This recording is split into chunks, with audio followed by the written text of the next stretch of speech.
दोस्तों नमस्कार।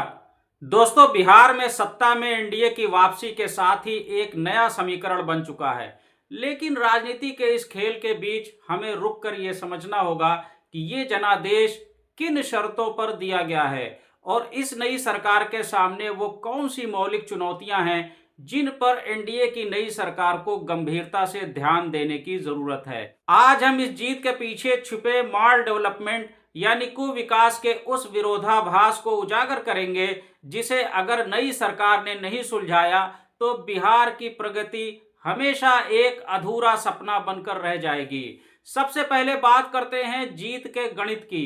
दोस्तों, देश के कई बड़े अखबारों ने अपने एडिटोरियल्स में ये बात कही है कि बिहार में एनडीए को मिलने वाला ये जनादेश प्रधानमंत्री नरेंद्र मोदी के नेतृत्व में चलाई जा रही कल्याणकारी योजनाओं और बिहार सरकार के सुरक्षा एवं सुशासन के वादे पर टिका है। जनता ने सड़कों और पुलों के निर्माण में प्रगति देखी है, लेकिन सबसे बड़ा फैक्टर रहा है महिला सशक्तिकरण।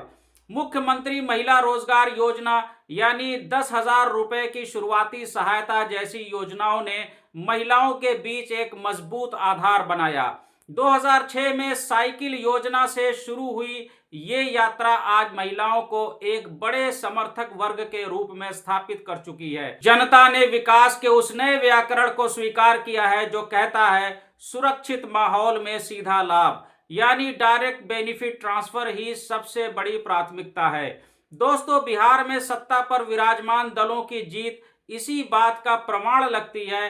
हालांकि ये बात 100% सही है, इसमें अभी भी संदेह है। और दरअसल अगर सही मायनों में देखा जाए तो मैं यही कहूंगा कि इस विषय पर अभी बहुत कुछ शोध किए जाने की जरूरत है। अब आते हैं एक कड़वी सच्चाई की तरफ, जहां कुछ बड़े सामाजिक विशेषज्ञ और सीनियर जर्नलिस्ट एनडीए की प्रचंड जीत को विकास के विरोधाभास यानी paradoxical victory of mall development के रूप में देखते हैं। दोस्तों, जरा गौर कीजिए कि सरकारी दावे ये कहते हैं कि बिहार की विकास दर यानी ग्रोथ रेट 14% से अधिक रही है, जो राष्ट्रीय औसत से भी लगभग दोगुनी है। दोस्तों, इसमें कोई संदेह नहीं कि मन को सुकून देने वाला ये एक सकारात्मक आंकड़ा है। लेकिन जब हम बिहार के प्रति व्यक्ति आय यानी पर कैपिटा इनकम और मानव विकास संकेतकों पर नजर डालते हैं तो तस्वीर हमें बदली हुई नजर आती है। मिसाल के तौर पर बिहार के आर्थिक सर्वेक्षण के अनुसार लगभग 36,333 रुपए के स्थिर मूल्य पर बिहार में प्रति व्यक्ति आय राष्ट्रीय औसत का सिर्फ 1/3 ही बनता है। अंतर्राष्ट्रीय रिपोर्टों के अनुसार बिहार का ह्यूमन डेवलपमेंट इंडेक्स स्कोर अभी भी विकासशील देशों के औसत के करीब है, जो कि एक गंभीर चिंता का विषय है। इसका मतलब क्या है? इसका सीधा मतलब है माल डेवलपमेंट। विकास की दर भले ही तेज हो, लेकिन वह समाज के बड़े हिस्से तक नहीं पहुंच रही है।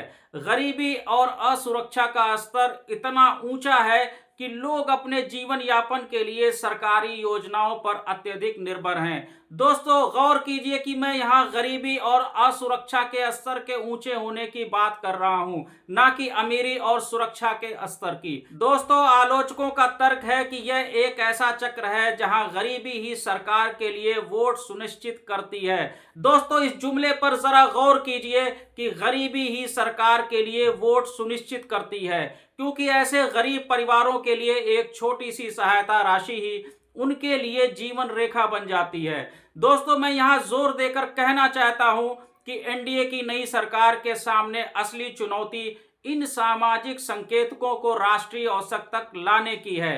दोस्तों, अब आइए जरा बिहार में स्वास्थ्य की स्थिति, खास तौर से शिशु मृत्यु दर यानी इन्फेंट मोर्टेलिटी रेट की बात करते हैं। राष्ट्रीय परिवार स्वास्थ्य सर्वेक्षण यानी नेशनल फैमिली हेल्थ सर्वे 5 के अनुसार बिहार में शिशु मृत्यु दर यानी इन्फेंट मोर्टेलिटी रेट अभी भी देश में सबसे अधिक में से एक है। यानी इस प्रदेश में प्रति 1,000 जीवित शिशुओं पर लगभग 47 बच्चों की मौत हो जाती है। इसके बरअक्स राष्ट्रीय आंकड़ों के अनुसार राष्ट्रीय औसत में काफी सुधार आया है।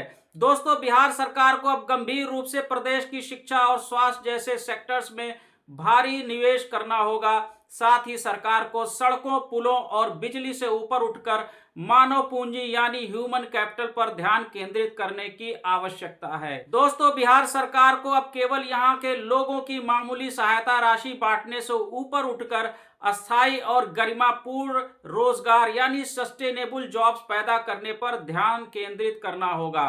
और दोस्तों, सबसे बड़ी बात, जब तक राज्य में औद्योगिक निवेश नहीं बढ़ेगा, युवा लगातार पलायन करते रहेंगे। युवा वर्ग में बेरोजगारी का स्तर अभी भी देश में सबसे खराब स्तर पर पहुंच चुकी है।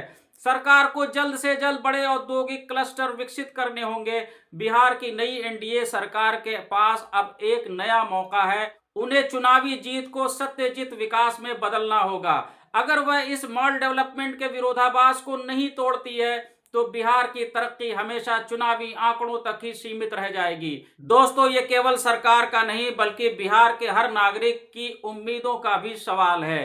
दोस्तों, ये वीडियो कैसा लगा कमेंट बॉक्स में अपनी राय का इजहार जरूर करें। वीडियो अगर पसंद आया है तो इसे लाइक करें, ज्यादा से ज्यादा शेयर करें।